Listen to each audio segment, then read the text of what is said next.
여러분들의 발표에 분명히 필요하다라는 점들을 인식하셔야 됩니다. 연예인분들이나 아니면 수없이 많은 카메라나 이 언론에 쓰시는 마이크를 잡고 쓰시는 분들도 발표 전에 불안감이 있다라는 겁니다. 두 가지 방법이 있습니다. 첫 번째는 여러분들이 떨리는 신체적 증상, 여러분들의 신체적 불안에 대해서 재인식을 하시는 거예요. 안녕하세요. 정신과 의사 윤담입니다. 이번 영상은 발표 전 불안과 긴장을 줄이는 법에 대해서 알려드릴 거예요. 이 영상을 끝까지 보시면 발표 전에 불안과 긴장을 줄이는 두 가지 방법에 대해서 알려드릴 테니 꼭 끝까지 시청해 주시길 바랍니다. 많은 분들이 여쭤보십니다. 불안과 긴장을 줄이기 위해서 발표 전에 어떤 것들을 하면 좋냐요? 라고 말씀을 많이 하세요. 그런데 제가 항상 드리고 싶은 말씀은 일단 불안에 대해서 여러분들이 정확하게 이해하시고 여기에 대한 인정을 제대로 하셔야만 이 발표에 대한 불안감을 줄일 수 있다고 말씀을 많이 드립니다. 사실 발표 전에 불안감에서 자유로운 사람은 없어요. 이런 발표 불안을 주제로 이 영상을 찍고 있는 저도 마찬가지고 연예인 분들이나 아니면 수없이 많은 카메라나 이 언론에 쓰시는 마이크를 잡고 쓰시는 분들도 발표 전에 불안감이 있다라는 겁니다. 그러니까 여러분들이 발표 때 불안하지 않아야 해 라는 생각을 버려야 한다라는 거죠. 그럼 왜 이런 생각을 버려야 되냐? 여러분들이 느끼는 이 불안과 긴장이 여러분들의 발표에 분명히 필요하다라는 점들을 인식하셔야 됩니다.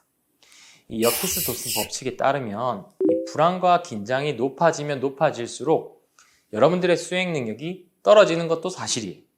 그런데 반대로 불안과 긴장이 너무 적어도 이 수행 능력 자체가 떨어집니다.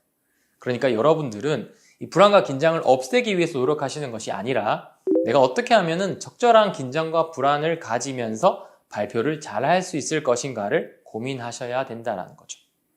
그러면 어떻게 하면 내가 적절한 불안과 긴장을 가질 수 있냐? 두 가지 방법이 있습니다. 첫 번째는 여러분들이 떨리는 신체적 증상, 여러분들의 신체적 불안에 대해서 재인식을 하시는 거예요. 아마 여러분들은 발표 전에 가슴이 너무 두근거리거나 호흡이 가쁘거나 또는 얼굴이 붉어지거나 또는 손발이 떨리거나 이런 여러 가지 증상들 때문에 많이 신경이 쓰이시죠. 그리고 이 증상들을 어떻게 하면 없앨 수 있을지 아니면 어떻게 하면 안 보일 수 있을지를 많이 고민을 하실 겁니다. 그런데 이 신체적 불안 반응은 매우 일시적이고 이 발표에 중요한 것이 아니라는 것이 중요하죠. 10분 이내 또는 5분 이내, 어쩌면 1분 이내로 금방 사그라들 수 있는 그냥 자율신경계의 반응일 뿐입니다. 그러니까 여러분들이 발표 전 이 증상에 대해서 신경을 쓰지 않으면 쓰지 않을수록 여러분들의 발표 내용에 몰입하면 몰입할수록 이 불안감은 줄어들 수 있고요. 이 떨리는 신체적 반응을 완전히 없앨 필요도 없다라는 거죠. 그냥 적절히 떨리는 반응이 느껴지면 이제 뭔가 내 긴장도가 올라가고 있고 조금 더 발표를 잘하기 위한 나의 어떤 에너지가 채워지고 있구나 정도로 인식하셔도 좋습니다. 그래서 이 불안감은 저는 항상 이 음식을 할 때 MSG 같은 거라고 설명을 드리거든요. 너무 과도해도 여러분들의 발표에 방해가 되는 것들이 사실이지만 너무 없어도 좀 밍밍하고 여러분들의 발표가 조금 약간 아쉬운 그런 부분들이 생길 수 있다는 거죠. 왜냐하면 좀 집중이 잘 안 되거나 몰입이 좀 잘 안 될 수 있기 때문이에요. 그래서 적절한 긴장감을 가지려면 내가 가지는 불안감에 대해서 인정하고 그리고 이 나타나는 증상들에 대해서 그냥 자연스럽게 사그라든다라고 생각하시면은 금방 여러분들의 발표에 몰입할 수 있을 거예요. 그리고 두 번째는 여러분들이 발표를 앞에 나서서 앞서 있는 청중들에 대해서 재인식을 하셔야 됩니다. 제가 이제 발표 불안 프로그램을 많이 진행하다가 많은 이 발표 불안하신 분들의 생각에 대해서 많이 물어보거든요. 그러면 대부분 머릿속에 뇌 그림을 그려보면 가슴 두근거림, 신체적 증상들이 막 많이 나오고 그 다음에 실수하면 어쩌지? 또는 내가 어떻게 보여질까? 저 사람 나 어떻게 생각할까? 또는 이거 망치면은 또 어떻게 되겠지? 이런 여러 가지 생각들이 가득 차 있어요.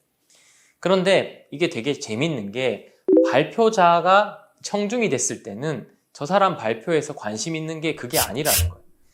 발표자일 때 내 머릿속에 있는 것과 청중일 때 내 머릿속에 있는 것이 달라진다는 거죠. 제가 지금 이 영상을 찍고 있지만 제 머릿속에 만약에 떨리면 안 돼, 실수하면 안 돼 이런 것들이 가득 차 있다고 가정을 하면 여러분들의 머릿속에는 이 영상을 보면서 그래서 내가 어떻게 하면은 조금 덜 떨릴 수 있냐, 좋은 방법이 있냐 한번 얘기해봐라 이런 발표의 내용에 분명히 집중하고 계실 거라는 거거든요. 그러니까 여러분들 발표자와 청중이 가지는 생각은 다르다라는 거죠. 그러니까 내가 가지고 있는 것들을 어떻게 보여질까를 신경 쓰는 것이 아니라 여러분들이 전달하고자 하는 내용에 집중을 하시거나 몰입을 하시면 분명히 이 불안감은 어떻게 보면 끼어들 자리조차 없어지게 된다는 것입니다.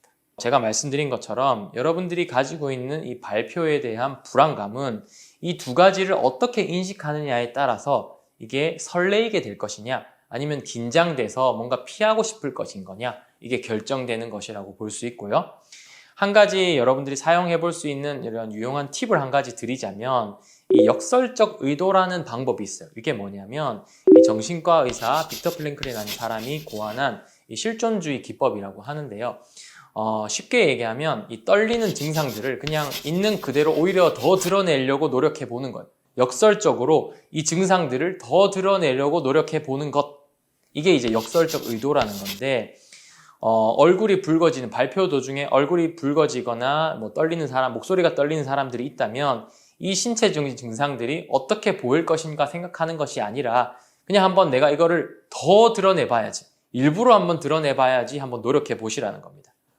제가 단언컨대 여러분들이 일부러 이 증상들을 드러내려고 하면 분명히 나타날 수가 없어요. 우리 몸이 그렇게 만들어져 있기 때문이에요. 우리 자율신경계는 뭔가 신경 쓰면 신경 쓸수록 긴장하면 긴장할수록 더 교감신경계라는 것이 활성화되고 편하면 편할수록 부교감신경이 활성되는데 이 불안했을 때는 오히려 이 부교감신경계가 작동을 하면은 이 불안감이 줄어들게 되는데 이 역설적 의도라는 이런 기법은 부교감신경계를 활성화시켜서 뭔가 편안하게 만들어준다는 거죠. 그래서 글씨 쓰기에 공포가 있으신 분들은 그냥 일부러 떨면서 써보세요 하면은 안 떨리는데요? 예전에는 내가 안 떨리려고 노력하다 보니까 더 떨렸는데 떨려고 하니까 더 안 돼요 라고 말씀을 많이 하십니다. 그러니까 떨려고 하면 오히려 떨 수 없고 안 떨려고 하면은 더 떨릴 것입니다. 그래서 여러분들도 신체 증상을 없애려고 또는 안 떨려고 하지 말고 그냥 한번 드러내 보십시오. 분명히 여러분들이 생각하는 것보다 훨씬 더 이 불안이 줄어든 것을 경험하실 수 있을 거예요. 자, 제가 말씀드린 이 두 가지를 명심하시고 발표를 한번 해보시기 바랍니다. 역시 중요한 것은 이 두 가지를 머리로 알았다고 여러분들의 불안이 줄어드는 것이 아니라 실제로 내가 경험해보고 부딪혀봤을 때 저 이야기가 나한테도 통하네 하는 경험에서 오는 것이라는 걸 명심하시고요. 이 두 가지 기법을 머릿속에 넣고 계속적으로 연습을 지속적으로 반복적으로 하시고 이 불안이 줄어든 것들을 경험하셨으면 좋겠습니다. 감사합니다.